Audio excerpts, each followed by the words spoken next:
আসসালামু আলাইকুম। আশা করি সবাই ভালো আছেন। আজকে আমরা যে শাকটা দেখাচ্ছি, এটা বাংলাদেশে আসলে এখন অনেকেই চাষ করেন। তবে এই শাকটাকে বিভিন্ন জনে বিভিন্ন নামে ডেকে থাকেন। তবে আমরা আসলে এটার অ্যাকচুয়াল নামটা আজকে জানবো যে আসলে এটা কি? এটা হলো চাইনিজ সরিষা শাক। তবে অনেকে এটাকে চাইনিজ শাকও বলে থাকেন। আবার অনেকে চাইনিজ ক্যাবেজও বলে থাকেন। তবে অরিজিনাল নাম যেটা, এটা হলো চাইনিজ সরিষা শাক বা চাইনিজ গ্রিন মাস্টার্ড ভেজিটেবল।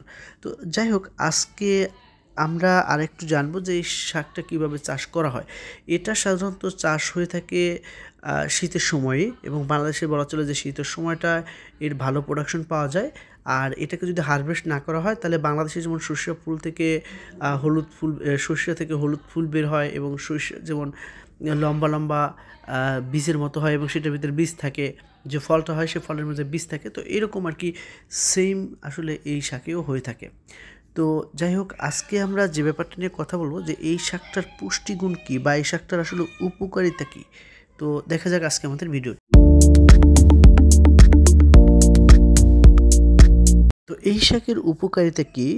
তো প্রথমেই আমরা যেটা বলবো যে পুষ্টির উৎস।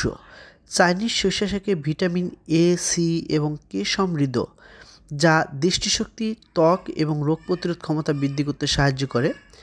আবার এটা ফাইবার সমৃদ্ধ একটি ভেজিটেবল।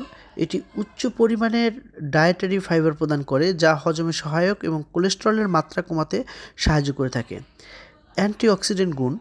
এই শাকটি অ্যান্টিঅক্সিডেন্টে পূর্ণ, যা শরীর থেকে ক্ষতিকারক টক্সিন দূর করতে সাহায্য করে এবং কোষের ক্ষতি রোধ করে।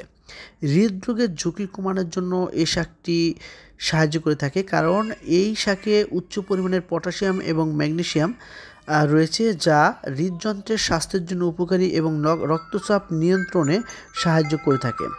ক্যালসিয়ামের উৎস।